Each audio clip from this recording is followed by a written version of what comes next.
In today's video, I want to go over the armor in Battlebit and how it works. So there are quite a few types of chest armor and helmets in Battlebit Remastered, each of them having their own specific set of attributes, and each class has access to different types of armor. So if we start off with the chest armor types, so you have MT, Light, Ranger, Normal, Big, Heavy, and Exo. Now here is a quick cheat sheet on screen right now. I'm going to go over it real quick. So if you're running MT armor, you have 100% running speed and 120% aiming speed, 0 durability, obviously, primary mags 2, and throwables 0. If you're wearing Light armor, 100% run speed and 100% aiming speed, durability 12, primary mags 2, throwables 0. Ranger armor, which is unlocked quite a bit into the leveling of Battlebit, gives you 95% run speed, 95% aiming speed, 12 durability, but it gives you 6 primary mags as well as 1 throwable. Normal body armor gives you 95% running speed, 95% aiming speed, 25 durability, 4 primary mags, and 1 throwable.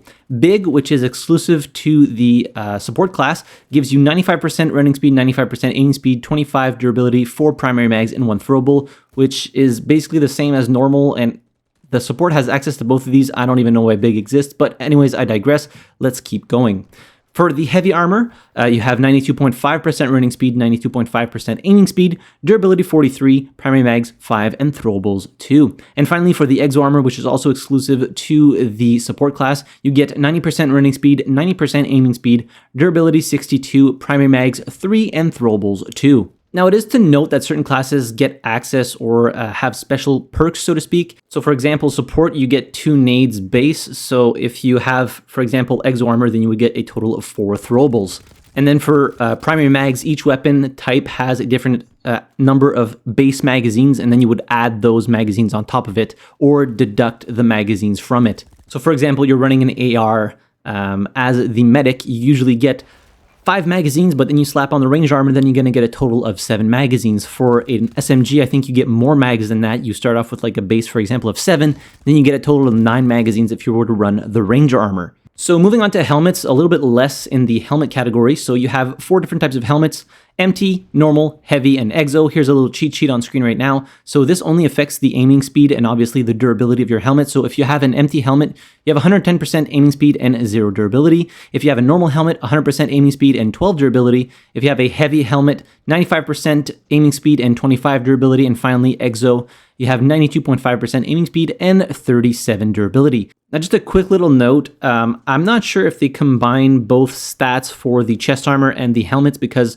for example, with the Exo chest armor, you have 90% aiming speed, but with the Exo helmet, you have 92.5%. Now, I don't know if they just add both divided by 2, and that's what you would get in terms of aiming speed. It's not really clear in the UI how that works out, but let's move on. Now, talking about who has access to what types of armor, another cheat sheet on screen right now. So for the different classes, if you're playing Assault, you have access to an MT and normal helmet, and you have access to Light, Ranger, Normal, and Heavy chest armor. Medic, MT, normal helmet, Light, Ranger, normal, and a heavy chest armor. For the engineer, you have MT or normal helmet. You have MT, Light, normal, and a heavy chest armor. Support, you have normal, heavy, and exo helmets, and normal, big, heavy, and exo chest armors. And for the recon, you can't wear a helmet just flat out, and you have access to Light, Ranger, and normal chest armors. Now getting to the durability and how it works. So durability will just eat an entire bullet if the bullet doesn't do equal to or more damage than the total of the armor that you have, either new or whatever you have left. So if, for example, we take a support player that is running Exo chest armor with a durability of 62, enemy player is running an AUG, you can hit the support player twice because the bullet does 31 damage, and that will completely destroy his armor, but doing no damage to the player himself. Only once the armor is destroyed that you will actually start dealing damage to the player. Now, obviously, if you have a higher damaging weapon, it'll take less shots to destroy the armor, and if you have a less damaging weapon, it'll take more. Now, for example, you were running something like the UMP, which does 35 damage per shot. The exo armor would absorb the entirety of the first shot, and then would partially absorb the 35 damage of the second shot, and you would deal 8 damage to the player. Now moving on to helmets. They function pretty much the same as chest armor, but there is a damage multiplier for headshots, which does apply to the armor of the helmet. So in this clip right here, I'm shooting him in the head with a F2000, which does 24 damage per shot. Multiply that by the damage multiplier for this specific category of weapons is 1.5. I would deal 36 damage on the first shot. So it would take me 2 shots to actually take his helmet off. And obviously with the second bullet, the helmet will only protect against 1 damage, and he will take the remainder of the 35 damage that was being dealt. Now, to give you guys an idea on damage multipliers, for SMGs, it is a 1.2 times headshot multiplier.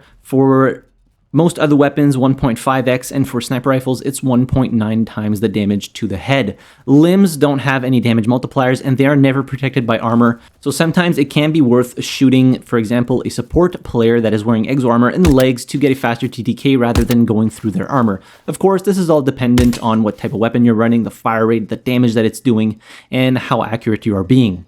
The last little point before we finish off the video here, whenever you're shooting at armor, there is, I think by default it's light blue. You'll get a light blue hit marker, which is telling you that the enemy player you're shooting at is taking armor damage and possibly not actually flesh or health damage. And of course, you can change the color of this hit marker by going into your settings, gameplay, scrolling down, and armor hit marker color. So that pretty much covers the entirety of the armor mechanic in Battlebit Remastered. I hope this clarified or maybe helped you understand how armor works a little bit better. But yeah, let me know what your favorite armor combination is in the comment section down below and why. Hit the like button if you enjoyed the video, subscribe to the channel if you haven't already, and as always, thank you very much for watching. I really appreciate it. I'll see you guys in the next video. Have a good one.